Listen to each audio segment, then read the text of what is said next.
تو دوستو آج کی ویڈیو میں ہم آپ کو دی گریٹ سلجوق یعنی نظام عالم کی قسط نمبر 22 کی مکمل کہانی بتائیں گے، لیکن اس سے پہلے اگر آپ نے ہمارے چینل کو سبسکرائب نہیں کیا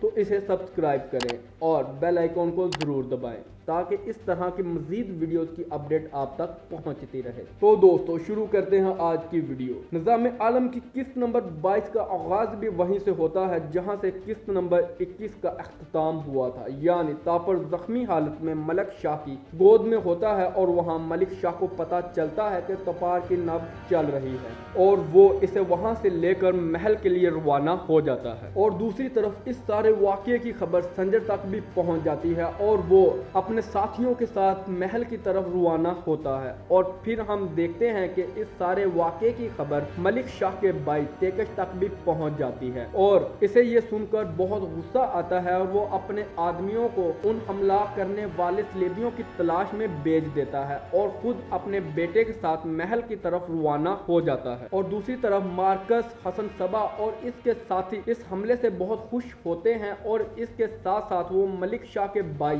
تیکش کو بھی ملک شاہ کے خلاف کرنے کی بات کرتے نظر آتے ہیں۔ اور پھر ہم دیکھتے ہیں کہ ملک تاپر کو محل میں لایا جاتا ہے اور اس وقت اس کی حالت بہت خراب ہوتی ہے اور ملک شاہ بھی ہمیں اس وقت بہت بے بس نظر آتا ہے۔ اور دوسری طرف حسن صبا اپنے بیٹے کے ساتھ مل کر سلیم زار پر حملہ کرنے کے منصوبے پر بات کرتا نظر آتا ہے اور کچھ لوگوں کو وہاں بھیجتا ہے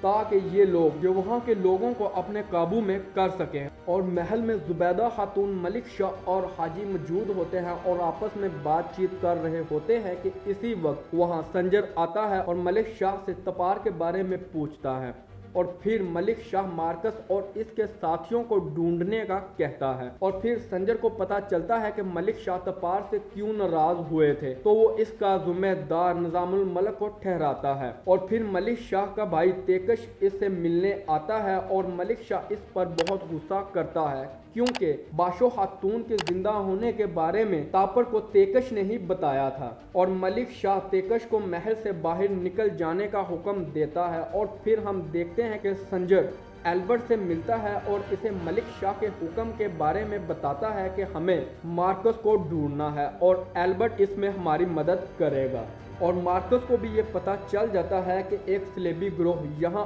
آس پاس ہی جمع ہو رہا ہے، تو یہ لوگ سمجھ جاتے ہیں کہ انہیں البرٹ نے بلایا ہوگا اور پھر یہ لوگ ملک شاہ کے بھائی تیکش تک یہ خبر پہنچاتے ہیں کہ اس کے قریب ہی سلیبیوں کا ایک گروہ ہے۔ اور ہم دیکھتے ہیں کہ زبیدہ خاتون باشو خاتون کو اس کے بیٹے تاپر سے ملوانے کے لیے محل میں لے کر آتی ہیں اور باشو خاتون نے اپنا چہرہ چھپایا ہوتا ہے اور تارکن خاتون اسے زبیدہ کے ساتھ ملک تاپر کے کمرے میں آتے ہوئے دیکھ لیتی ہیں، اور یہ جب ان کے پیچھے آنا چاہتی ہیں تو پہرے دار اسے اندر داخل نہیں ہونے دیتے اور وہ ملک شاہ کو ساتھ لے کر آتی ہیں۔ زبیدہ خاتون اور باشو خاتون کو ملک شاہ کے آنے کا پتہ چل جاتا ہے اور زبیدہ خاتون باشو خاتون کو چھپا دیتی ہیں اور ملک شاہ کا سامنا باشو خاتون سے نہیں ہوتا۔ پھر وہیں ایک سپاہی ملک شاہ کے لیے خبر لے کر آتا ہے کہ البرٹ نے سلیبیوں کا گروہ بلوا لیا ہے اور ملک شاہ بھی وہاں ان سے ملنے کے لیے روانہ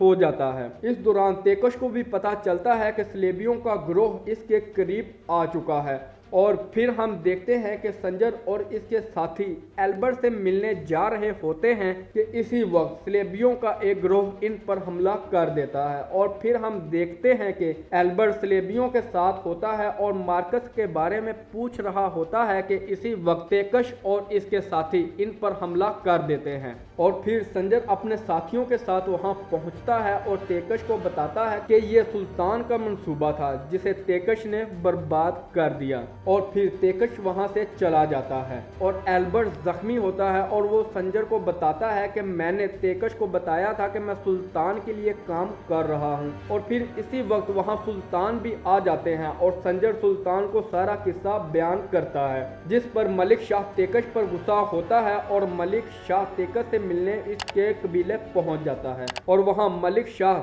تیکش اور اس کے سپاہیوں کی تلواریں لے لیتا ہے اور تیکش پر کافی غصہ ہوتا ہے اور اس دوران ملک شاہ تیکش کو تھپڑ بھی دے مارتا ہے۔ اور پھر ملک شاہ واپس محل پہنچ جاتا ہے اور وہاں نظام الملک